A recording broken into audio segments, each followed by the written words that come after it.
Halo saudara-saudara yang terkasih di dalam Kristus. Senang sekali kita bisa belajar bersama di hari ini. Dan kita hari ini akan mempelajari topik yang sangat relevan dengan kehidupan sehari-hari, yaitu hidup dalam kasih Kristus di tengah masyarakat plural.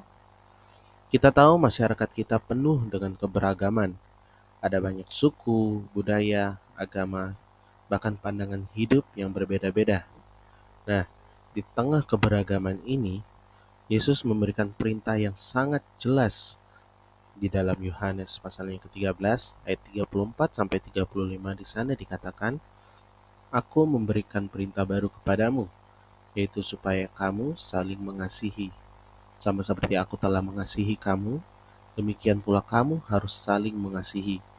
Dengan demikian semua orang akan tahu bahwa kamu adalah murid-muridku, yaitu jikalau kamu saling mengasihi."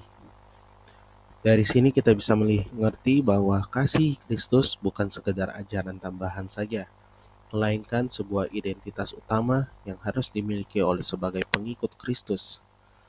Artinya, melalui kasih yang kita tunjukkan kepada orang lain, kiranya mereka bisa melihat dan merasakan siapa Kristus yang kita imani. Saudara-saudara, mari kita lihat lebih dulu dan juga memahami apa itu kasih Kristus. Yang pertama, kasih Kristus bukanlah sekedar rasa simpati sesaat atau sekedar perasaan yang muncul ketika kita sedang senang. Kasih Kristus jauh lebih dalam dari itu. Kasih Kristus adalah kasih yang nyata, kasih yang diwujudkan dalam tindakan, bukan hanya kata-kata. Itu adalah kasih yang mampu mengampuni, bahkan ketika kita merasa dikhianati. Kasih yang memberi tanpa pamrih dan juga tanpa mengharapkan balasan. Kasih yang melayani, meskipun seringkali pelayanan itu menuntut pengorbanan dan tidak mudah dilakukan. Kalau kita melihat teladan dari Yesus sendiri, kita menemukan gambaran kasih yang paling sempurna. Dia tidak berhenti hanya pada perkataan, "Aku mengasihimu," tetapi ia juga membuktikan kasihnya dalam sikap hidup sehari-hari.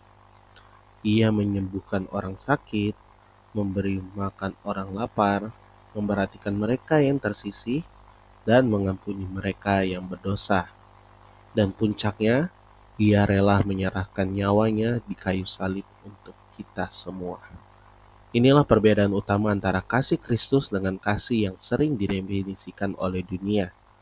Dunia sering mendefinisikan kasih sebagai sebatas emosi saja, hanya sebuah perasaan yang datang dan pergi, atau bahkan berdasarkan kepentingan masing-masing.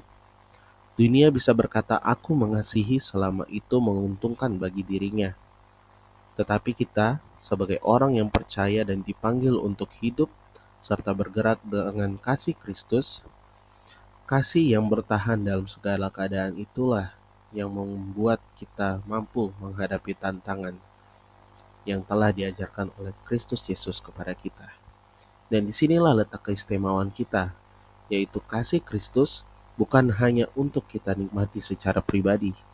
Kasih itu tidak berhenti pada diri kita, tetapi itu harus diwujudkan, diteruskan, dan dinyatakan dalam kehidupan kita sehari-hari, melalui perkataan, tindakan, ataupun pilihan-pilihan sederhana yang kita buat setiap harinya. Dengan begitu, orang lain dapat melihat Kristus yang ada dalam hidup kita. Karena pada akhirnya, kasih adalah tanda utama yang membedakan kita dari dunia. Sekarang mari kita mau melihat kenyataan kita hidup di tengah masyarakat yang plural. Pluralitas artinya keberagaman, perbedaan suku, budaya, agama, bahasa, bahkan cara pandang terhadap hidup. Jika kita melihat kondisi bangsa kita saja di Indonesia, ada ratusan suku, berbagai bahasa daerah, kebudayaan yang kaya, serta keyakinan yang beragam. Ini adalah fakta yang tidak bisa kita hindari. Namun, keberagaman ini tidak selalu mudah. Kadang-kadang perbedaan justru menjadi sumber utama kesalahpahaman. Perbedaan cara hidup, perbedaan keyakinan, bahkan hal-hal kecil seperti cara berbicara bisa menimbulkan gesekan. Dalam sejarah manusia, kita bisa melihat bahwa konflik seringkali muncul dari ketidakmampuan menghargai perbedaan. Tetapi bagi kita orang percaya, perbedaan bukanlah alasan untuk menjauh ataupun menutup diri. Sebaliknya, ini adalah kesempatan yang Tuhan berikan supaya kita menunjukkan kasih Kristus secara nyata. Justru, di tengah keberagamanlah kasih itu diuji dan dipraktekkan. Kalau kita melihat sendiri, teladan yang Yesus berikan itu sangat jelas. Ingat ketika Yesus berjumpa dengan perempuan Samaria di sumur yang dikisahkan dalam Yohanes pasal 4. Pada masa itu, orang Yahudi dan orang Samaria tidak bergaul satu sama lain. Ada sejarah panjang permusuhan dan kebencian di antara mereka. Tetapi Yesus melampaui sekat perbedaan itu. Ia berbicara dengan perempuan Samaria itu, menghargainya bahkan menawarkan air hidup kepadanya. Kasih Yesus melintasi tembok-tembok kebencian dan prasangka. Demikian juga dengan kita hari-hari ini. Kita dipanggil untuk menjadi saksi kasih Kristus dengan menghargai perbedaan, menjalin relasi yang sehat, dan ikut serta dalam kerjasama yang membangun masyarakat. Yang penting, semua itu dilakukan tanpa harus kehilangan identitas iman kita.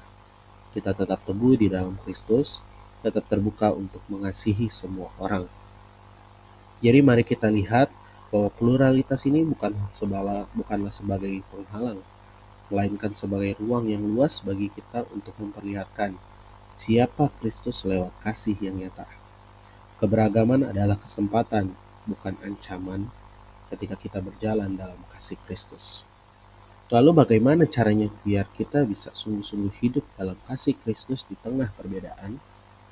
Pertama, dengan menghormati orang lain sebagai ciptaan Allah.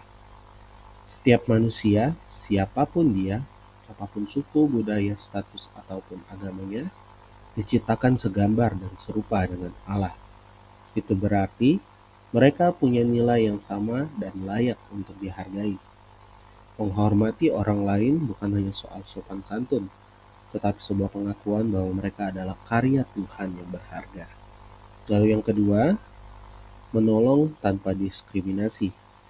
Yesus mengajarkan hal ini lewat perumpamaan orang Samaria yang baik hati.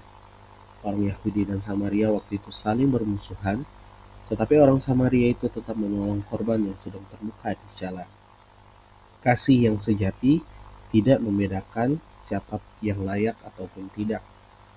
Ia menolong siapa saja, bahkan mereka yang mungkin berbeda keyakinan atau pandangan. Ketiga, dengan menjaga perkataan. Alkitab mengatakan bahwa hidup dan mati dikuasai oleh lidah. Kata-kata kita bisa membangun, tetapi juga bisa menghancurkan. Maka sebagai murid Kristus, perkataan kita haruslah membangun dan menguatkan dan juga membawa damai. Cara kita berbicara, baik dalam percakapan maupun media sosial, bisa menjadi kesaksian yang nyata tentang siapa Kristus di dalam diri kita. Keempat, dengan berani terlibat dalam kebaikan bersama. Hidup dalam kasih berarti kita tidak hanya diam saja, tetapi aktif menabur kebaikan, keadilan, dan perdamaian. Bahkan ketika itu berarti bekerja sama dengan orang yang berbeda iman ataupun budaya. Saat kita ikut berkontribusi dalam kebaikan bersama, orang akan melihat bahwa kasih Kristus nyata melalui hidup kita. Dan inilah yang luar biasa. Semua tindakan itu mungkin tampak sederhana, tetapi disitulah letak kekuatannya. Kasih yang diwujudkan dalam hal-hal kecil sehari-hari dapat membawa dampak yang besar, baik bagi orang di sekitar kita maupun bagi kesaksian Injil. Mari kita kesimpulkan pembelajaran hari ini. Pertama, kasih Kristus adalah identitas utama bagi kita sebagai orang yang percaya. Yesus berkata, dengan kasih, dunia akan tahu bahwa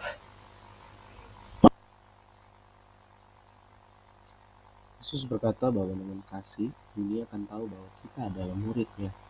Tanpa kasih sebagai sebuah pelayanan, aktivitas rohani bahkan karunia rohani sekalipun akan menjadi hampa. Kasih adalah tanda pengenal kita. Kalau kasih itu hilang, orang tidak lagi bisa melihat Kristus dalam hidup kita. Yang kedua, masyarakat plural adalah realitas yang tidak bisa kita hindari. Kita hidup di tengah dunia dengan berbagai suku, budaya, agama, dan juga pandangan hidup.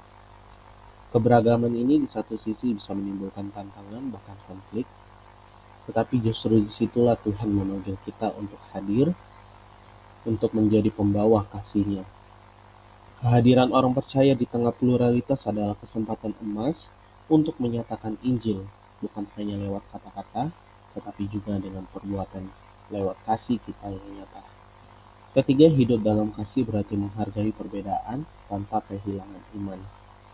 Kita dipanggil untuk tetap berakar pada kebenaran Injil, tetapi sekaligus memiliki hati yang terbuka dan sikap yang toleran.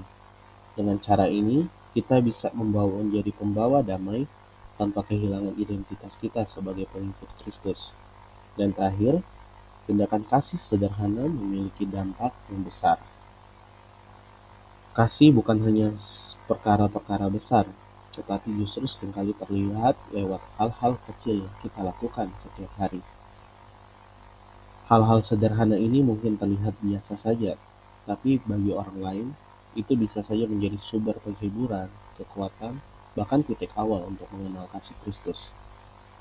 Kiranya kita semua dimampukan oleh Roh Kudus untuk benar-benar menjadi terang dan garam di dunia yang beragam ini.